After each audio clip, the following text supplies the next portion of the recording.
আমার বাবার কাছ থেকে এই খিচুড়ির রেসিপিটা শিখেছিলাম। তো অনেকদিন পর খিচুড়ি খেতে মন চাইলো, তাই ভাবলাম যে খিচুড়ি রান্না করে নিজের জন্য নিজে একাই খাই।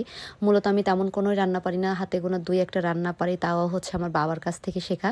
আমার বাবা এই খিচুড়িটা আমাকে শিখিয়েছিল। এটাকে অনেকে বাংলা ভাষায় ল্যাটকা খিচুড়ি বলে, আমরা বাঙালিরা ল্যাটকা খিচুড়িই বলি। এবং কে কোন জেলায় কোন নামে চেনে আমি জানি না, বাট আমরা বাসায় ল্যাটকা খিচুড়ি বলি। তো আমি যেহেতু একা খাবো, এই জন্য এই যে আমি জাস্ট অল্প করে নিয়েছি। এখানে আব্বু বলেছিল যে উপকরণ তেমন বেশি কিছু দিতে হবে না, শুধুমাত্র চাল ডালের সাথে লবণ, হলুদ, পেঁয়াজ, রসুন, কাঁচামরিচ এগুলাই দিতে হবে, আর তেল দিতে হবে।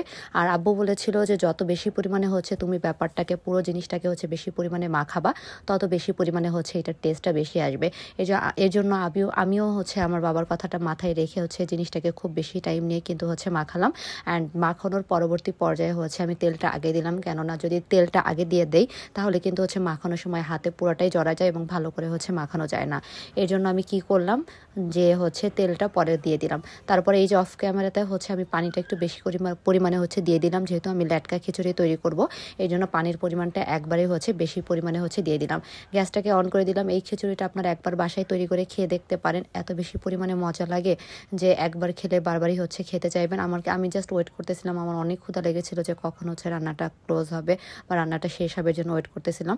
তারপরে এই যে রান্নাটা মোটামুটি আমার শেষের পর্যায়ে চলে আসে, পানিটাও শুকিয়ে আসে। যেহেতু ল্যাটকা খিচুড়ি তৈরি করব, এই জন্য আমি পুরোটা অনেক বেশি পরিমাণে পানি রাখি না, একেবারে শুকনা খিচুড়িও রাখি নাই। আর সব থেকে বড় কথা, আমি শুকনা খিচুড়ি রান্না করতেই পারি না। এই জন্যই আব্বু আমাকে এটাও শিখায় দেয় যে খেতেও মজা লাগবে এবং জিনিসটাও দেখতে অনেকটা নাকি ভালো লাগবে। তো এই যে কথা বলতে বলতে আমার বা ওয়েট করতে করতে আমার খিচুড়ি রান্নাটা শেষ হয়ে যায়। দেখতেই পাচ্ছেন কালারটা কিন্তু অনেক বেশি পরিমাণে সুন্দর হয়েছে। আমার আম্মু যদিও বা বলেছে হলুদ বেশি হয়ে গিয়েছে, বাট আমি বলবো হলুদ একেবারে পারফেক্ট আছে। আর আপনারা আপনাদের পরিমাণ মতন নেবেন।